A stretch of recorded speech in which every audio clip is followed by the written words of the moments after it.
China now calls itself a near-Arctic state, and if that phrase doesn't concern you, it should. Beijing isn't casually interested in the Arctic. It's got a detailed, well-funded, long-term plan to enter the region, reshape how it's governed, influence Arctic shipping lanes, and position itself as a major polar power.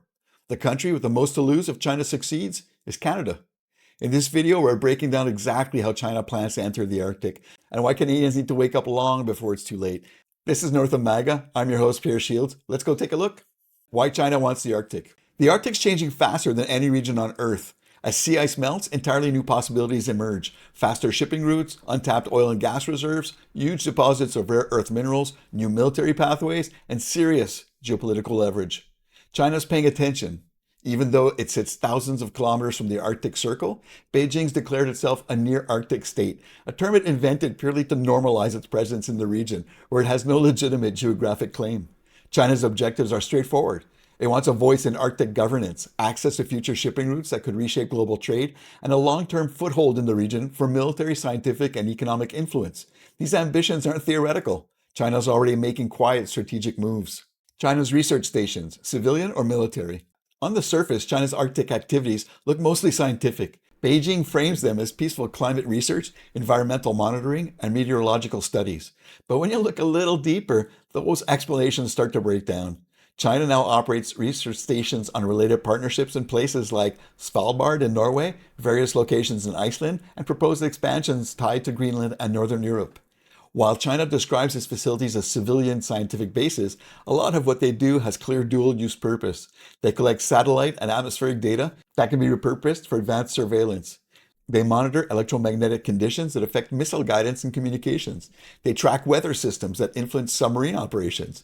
They map ice patterns and navigational routes that could eventually support Chinese naval activities. And there's a crucial part many Canadians overlook. In China, no major scientific project is entirely civilian. Chinese law requires civilian organizations to support the military if they're asked.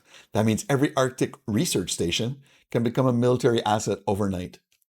China's icebreaker fleet. While Canada struggles to build even a single modern heavy icebreaker, China's building them fast. It already operates the Hulong and the Hulong 2, and it's currently working on its first nuclear-powered icebreaker, along with other heavy vessels meant for long-term polar operations. These aren't ordinary science ships. Icebreakers provide access to remote waters, escort capability for other vessels, potential military supply routes, and strategic positioning.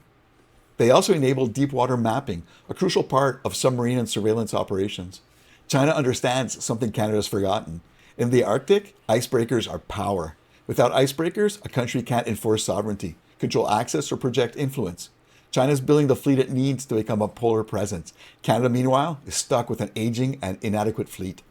The Polar Silk Road.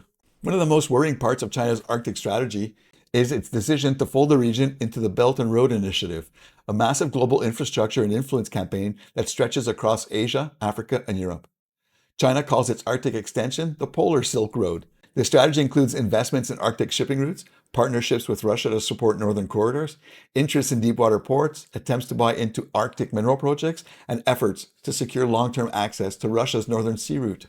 As sea ice recedes, new seasonal shipping lanes could dramatically cut travel time between Asia and Europe. Faster routes mean lower cost, and lower cost means greater geopolitical influence. China positioning itself early for a future where the Arctic becomes a central artery of global trade. Canada, meanwhile, still doesn't have a single fully operational deepwater port in the Arctic. Oh, God. Mapping the Arctic seafloor. A crucial but often overlooked part of China's Arctic plan is its seafloor mapping activity.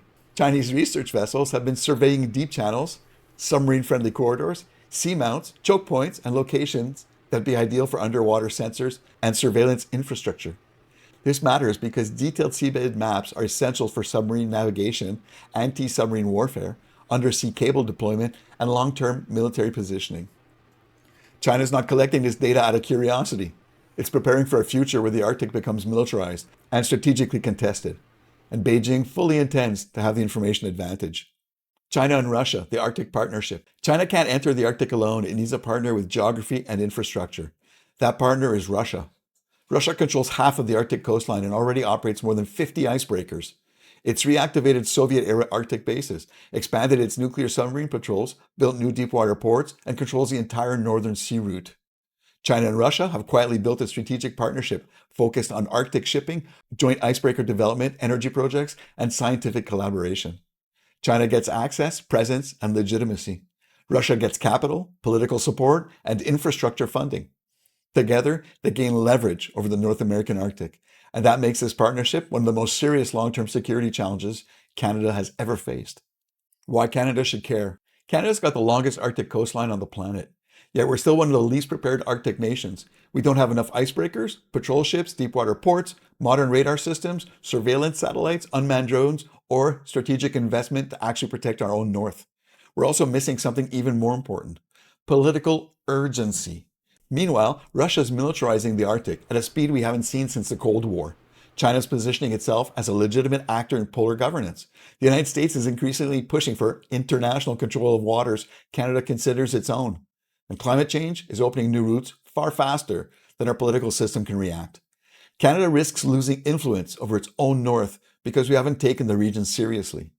Sovereignty isn't something you just declare, it's something you enforce, and enforcement requires capability.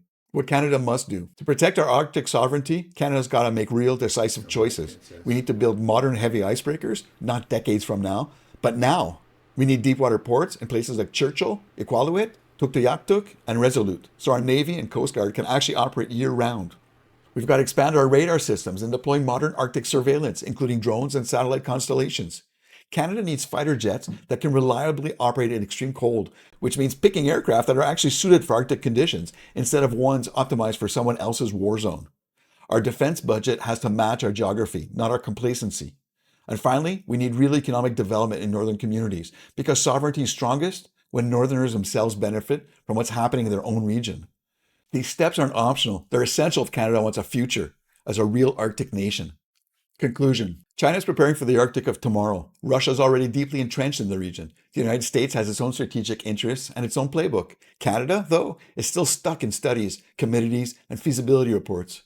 If we actually care about sovereignty, real sovereignty, we've got to act, not just talk.